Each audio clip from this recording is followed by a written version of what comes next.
Hi, I'm Dave Carpenter with Riverwood Flies. Today we're going to tie a fly called the Eyed Critter. It's kind of a creation of my own.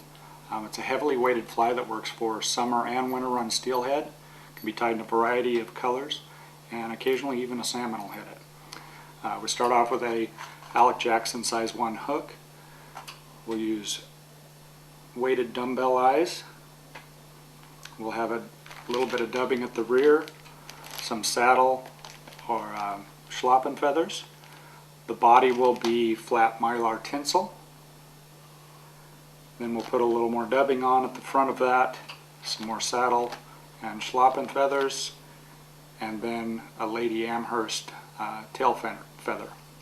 These can be done in a variety of colors: oranges, shrimp pink, hot pink, purple, blue, black, whatever you like. So let's get started with this one.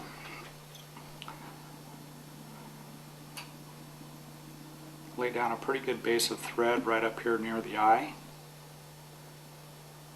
Close the eye gap.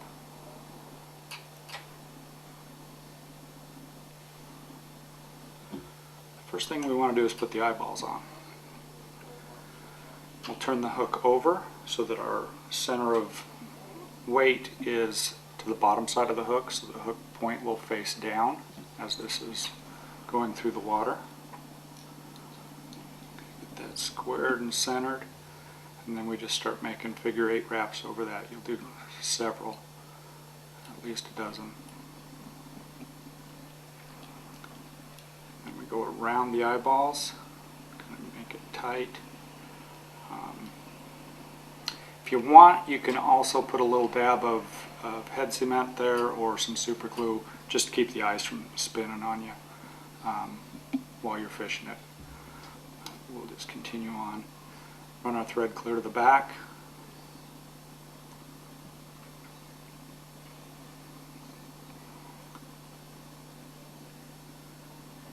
Just in front of the hook point.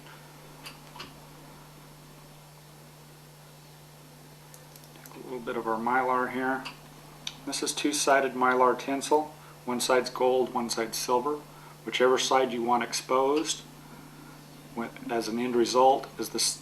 You lay the opposite side facing you. So we'll lay this down with the gold side up, and then as we wrap it, the silver side it'll turn over. We'll see the silver. Just making a little tag in there, just for looks. Tie that down.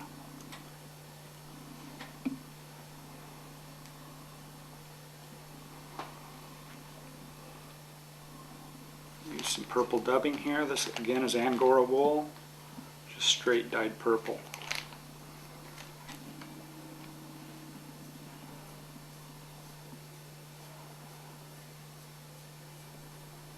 Spin that on fairly loose. Grab our shepherd's hook. Create a rope.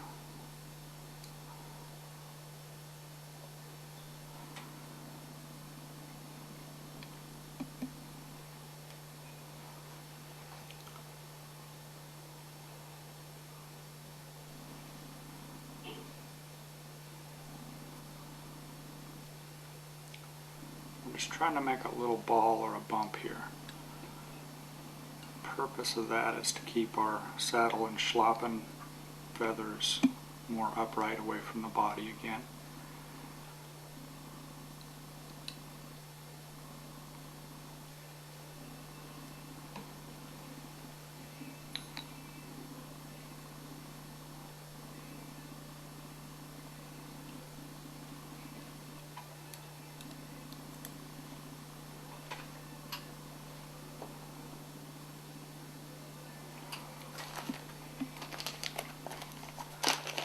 Again, feel free to mix and match your colors on this. You can use various shades of a certain color, or actually change it up and make half the fly one color and half the other color.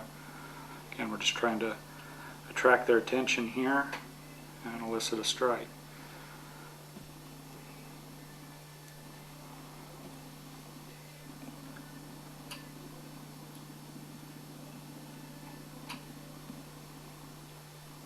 our fibers back.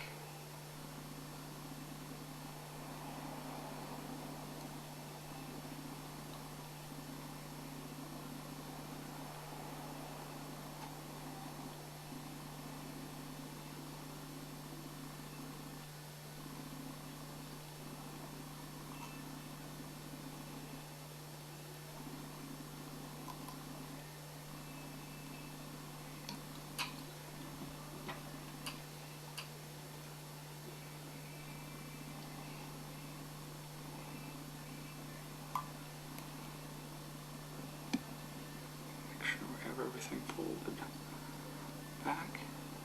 And we're going to take our Lady Amherst.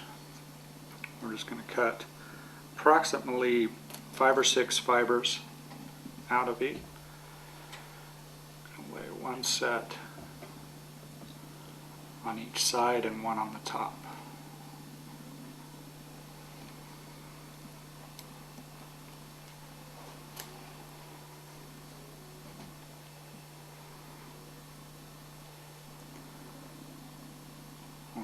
Lay those in so they're kind of curved. We want the curvature going out away from the fly.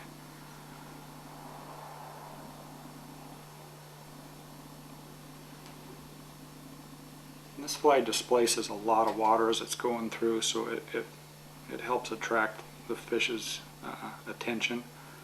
See something big and colorful that's making a little subsonic noise as it's going by them, and hopefully it'll irritate them enough that they'll hit it.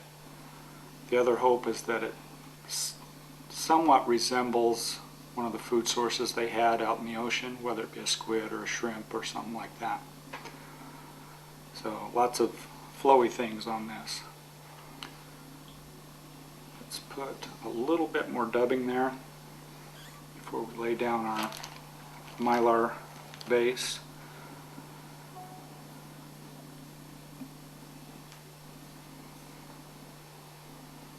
This can be wrapped fairly loose. It's just to cover up our thread work there. We turn our tying thread back up to the eyes.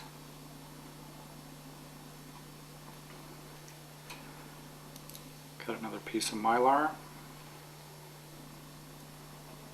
We want a silver body, so we'll tie this in with the gold facing out.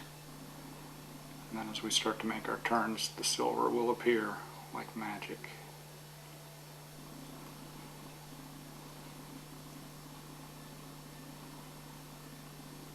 Take that all the way back to the dubbing. Side by side wraps, and then we'll overlap coming back.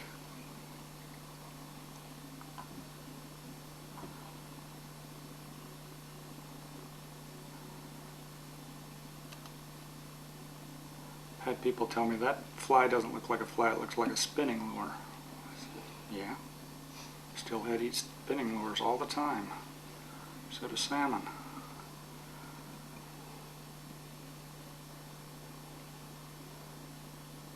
Okay, got that little bit of mylar off. Okay, so once again we're going to want to put a little more dubbing on here. A little build up materials. Basically repeat what we did at the back end of the fly.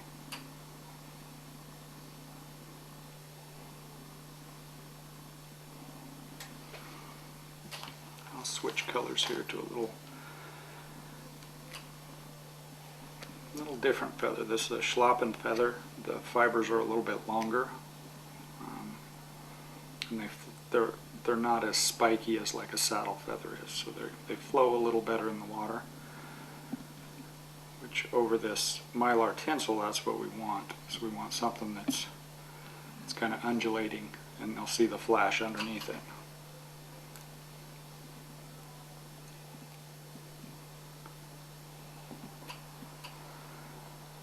Tie that in right on top.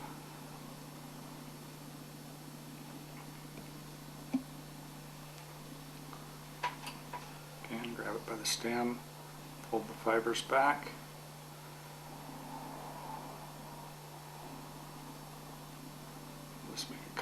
tips here because we don't want to completely cover up our silver body.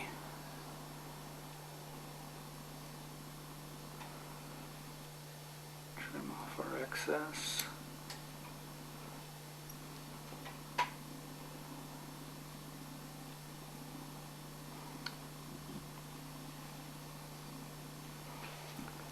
Again, we're going to go back to the Lady Amherst till centers.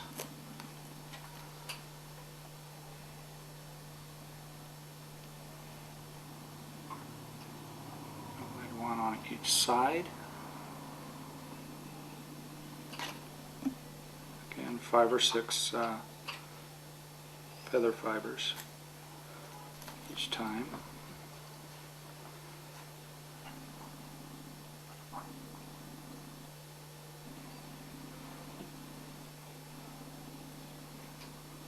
And then one last set on the top.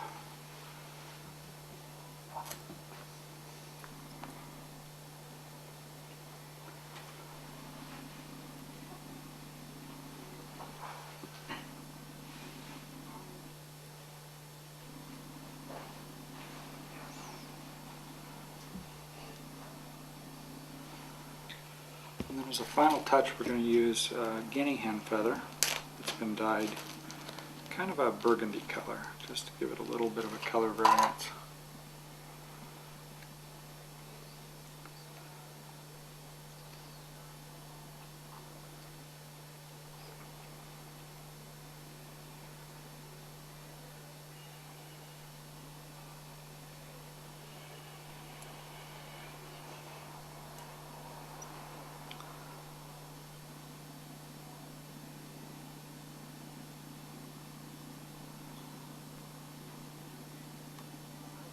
Just going to do maybe a wrap and a half of this just to get some of those dots showing.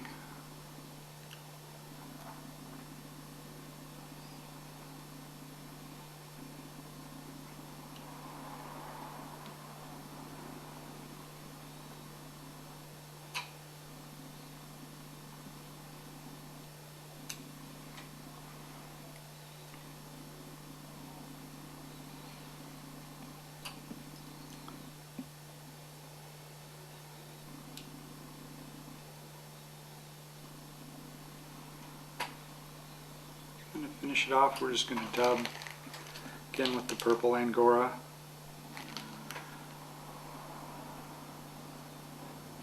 Put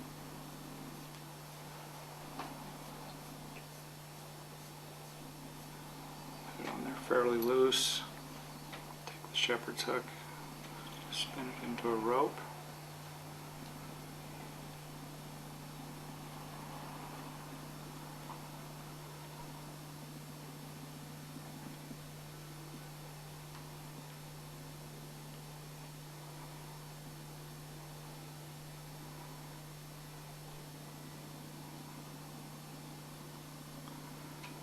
Make a wrap or two behind the eyes, and then we'll start figure eighting over the top of the eyes, and that helps clean up that head. The eyes aren't bugging out too far.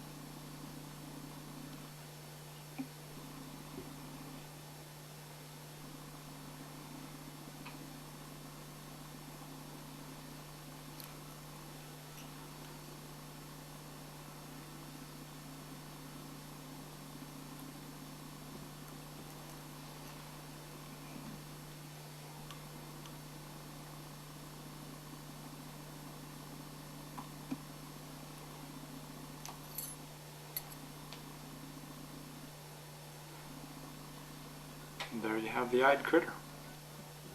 Let's go fish it.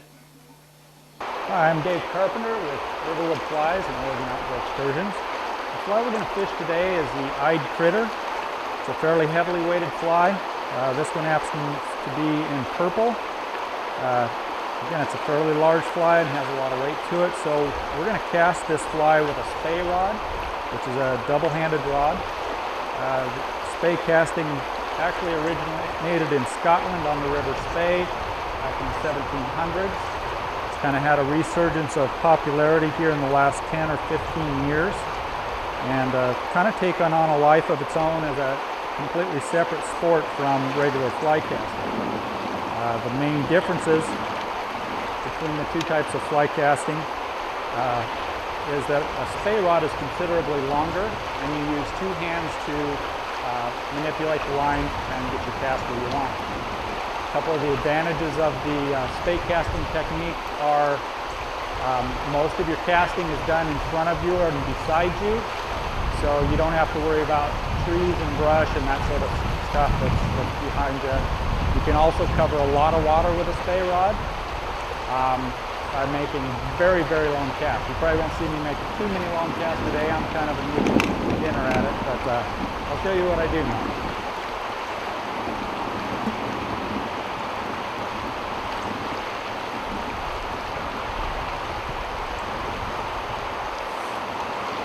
Strip off quite a bit of line here.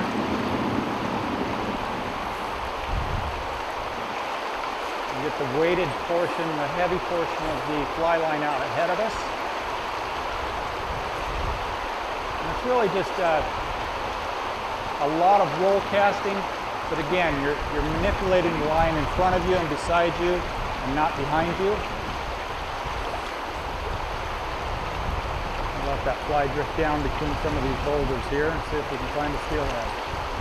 Again, this fly, the eyed critter, primarily a steelhead fly. I'll use brighter colors in the wintertime, darker colors in the summertime. Salmon will hit this fly on occasion, especially the coho salmon. They seem to like it. Generally a pretty good steelhead fly as well.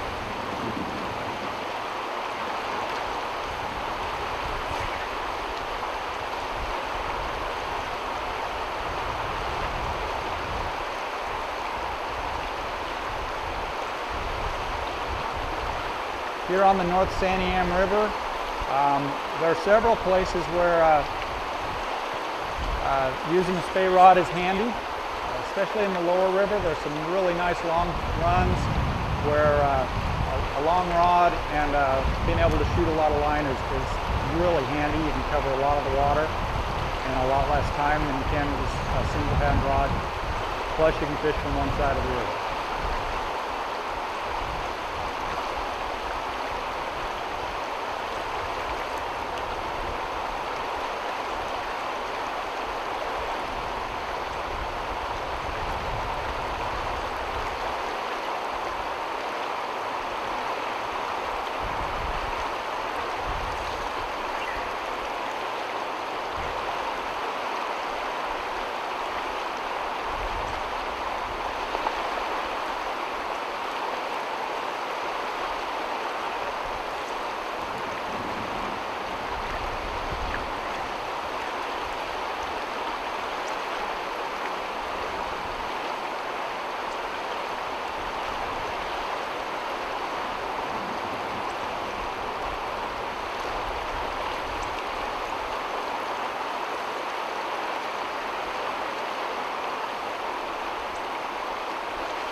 That's basically how you fish the eyed critter.